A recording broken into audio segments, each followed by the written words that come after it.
So I want to tell you guys about another motorcycle trip I took. As you know, last time I went out 24 to Lexington. Well, this time I got 24 and went west, and I was going to go out to Perry Lake, just north of Topeka, around Topeka on the north side. And that was the plan. I had it all planned out. I checked the trip out, and I had it sort of mapped out on my phone and all that kind of stuff. And I was ready to go. And it was a Monday morning, and I woke up, and it was raining. And I thought, well, let's check the weather and see what happens. So I checked the weather, and it's like, oh, it looks like it's going to be all cleared out by 8 o'clock. You can ride at 8 o'clock. And I said, okay. So I waited 8 o'clock. I looked at it again. Well, it looks like it's still hanging around, maybe 9 o'clock.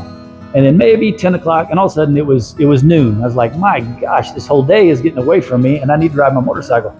And so I just looked at the map, and all of the rain was pretty much north of me. Considerably north. No, not considerably north. Still in the metro, but north of me. And south of Perry Lake was still south of where the rain was. So I thought I could scooch under there and get it all done. By the time I actually got the motorcycle packed and heading up there and all that kind of stuff, turned my camera on, maybe it would have moved out anyway. So I take the chance, and I put on a pair of chaps just in case, I get a little drizzle or something. It'll keep my jeans dry. And so I head out. Now, when I live in Northtown, and as I mapped it out, I really have two different choices. I could have taken a north route that went through Leavenworth and sort of down, or a southern route that went through KCK through Tonganoxie and up. And so I took the southern route because the rain was up north. So I thought, why risk it heading north right now? Let's stay down here south for as long as I can and see what the rain does. So that's what I did. So there I go, off to Lake Perry on the bike, and I'm going through KCK, and that is a boring drive. That's one thing I would not do again, is head out on 24 down south like that, because it is just sprawl, urban sprawl, and just stoplight after stoplight after stoplight, and Dollar General after Dollar General. I don't know if I saw any Dollar Generals, but you get the idea.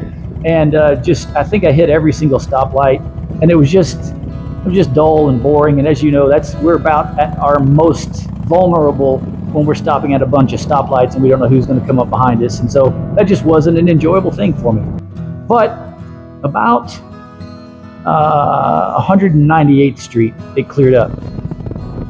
Before that, though, 24 heads pretty much right into the Speedway, and then you kind of go around the Speedway and keep heading out. When I got to the Speedway, because I was heading west the whole time, and I got to the Speedway and I had to go north to go around the Speedway, and I looked up, and that's the first time I really noticed those clouds and how close they were and how big they were and how much rain was in them.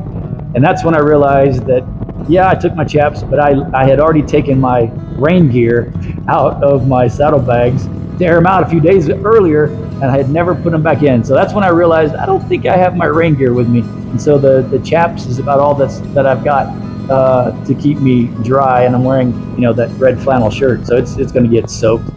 So that's when I had a little pause for the rest of my ride. But anyway, so then I started heading west, and still more stoplights and all that kind of stuff. 198th Street finally opened up, and it was a little prettier. It's still straight as an arrow, but there was some more agriculture on either side, and it was less space between stoplights, and so it was a little more enjoyable. Still going due west until I got to Tonganoxie, and then I started heading sort of north to jog over to Perry Lake, and man, that's worth the drive. Now I'm super happy that I took this trip, going north from Tonganoxie. And again, I'm staring at that big giant rain cloud as I head north, and I jog, and then finally I'm heading west again over to the north side of Perry Lake. I didn't go all the way over the top of Perry Lake, but there's a bridge that goes across Perry Lake on the north portion of the lake, and that's where I'm heading towards. And to me it's a race, because I'm looking at over my left shoulder, at the bike, and it's just a beautiful day down south and puffy clouds and blue skies. And I look to the right up north, and there's those ugly rolling dark rain-filled clouds that are just barreling around over there, and I'm like, are they coming south? They sure feel like they're coming south, and I've got a long way to go. So I just count the moments, and I don't know, am I going to get soaked? Is it going to come south? Am I going to make it? But I know if I can make it across that bridge just another couple of miles, there's Highway 4 or whatever, County Road 4 or something 4.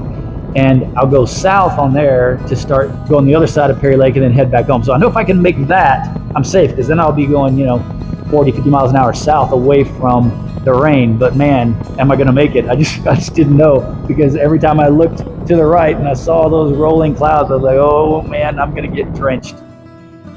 Finally, I saw the trees broke through and I saw the lake, so I knew I was pretty close. I hit that bridge and I'm like, whoo, I made it to the lake. I just got a little bit while longer, and I maybe hit, maybe 15 raindrops hit me before I hit 4 and I headed south, and I was like, oh, I've got it under control now. I'm gonna get out of here. Just south of 4, there's a little filling station there, and I stopped and had a little break and relaxed a little bit, had a drink, checked my camera batteries and all that kind of stuff. And then I headed back south to see how much I can see of the lake, because that's one thing I didn't like about this trip. Although that whole trip was pretty, and I missed it. That first part of the trip from Tonganoxie to the lake was very pretty.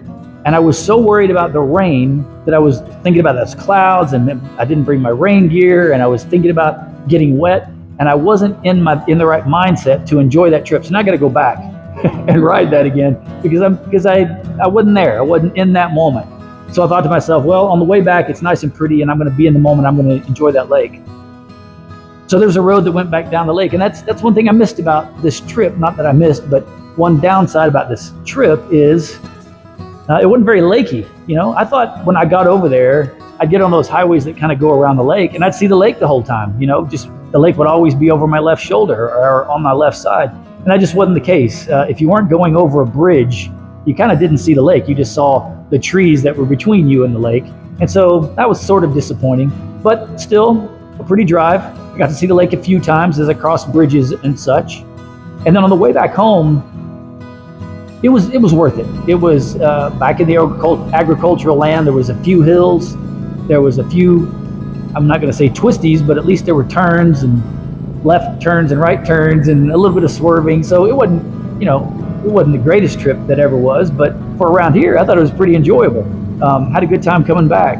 And this one I took seriously, and I thought about the weather, and I thought about the roads and how pretty it was, and how I wasn't being inundated with traffic, and how I could just sit there on my bike and whatever problems I have, other people have these problems and they don't have a motorcycle to ride. So at least I've got a motorcycle to ride. And so I enjoyed, I internalized it, and I really paid attention to the trip home. Came back through KCK again, but this time right through downtown, and that was good. I hadn't been to downtown KCK in a while, and it's changed a little bit. I can't tell if it's getting better or worse. Seems like some areas were getting better, some areas were getting worse. But I just took I took a few turns around there, just sort of rode around downtown and looked around there, and it was interesting. I'm glad to see KCK. And that's when I stopped and unloaded my camera and packed everything up, and I was kind of ready to go. So I kind of cheated my trip, and I just dropped down south and got on 70 and just headed back home. It was just the extra 3 miles back to downtown, back to Northtown on I-70, and got back in there. So I think it's worth it. It was maybe from the time I left and the stop at the filling station and coming back on 4 and all that kind of stuff, I was probably out 3 hours, and that was fooling around with everything. So if I just rode it, I'd probably do it in 2.5, if I remember correctly. It seems about right. So that's a pretty good trip. And like I said, that stretch from Tonganoxie to the lake was worth almost all of it. That was real pretty. And I like doing these. I like doing these trips that I tell you about them, and whether you should avoid this road or that road, or take this one or take that one. I like doing that. But I like to do it with you sometimes. So if you got a road that you like to ride, hit me up, send me a comment or something. I can only ride on Mondays and Tuesdays because, I own Renegade Classics, and it's open every other day at 10 a.m. I guess we could do a really early ride, 6 to 9 or something. I could still get to the store on time. But I like to do a ride with somebody, and I'll film it. You could be on this thing with me, and we could tell everybody about a little day trip from Kansas City that you like to take. Anyway, tell me about it, and maybe we'll film one together sometime. And I'll see you the next time I do a ride.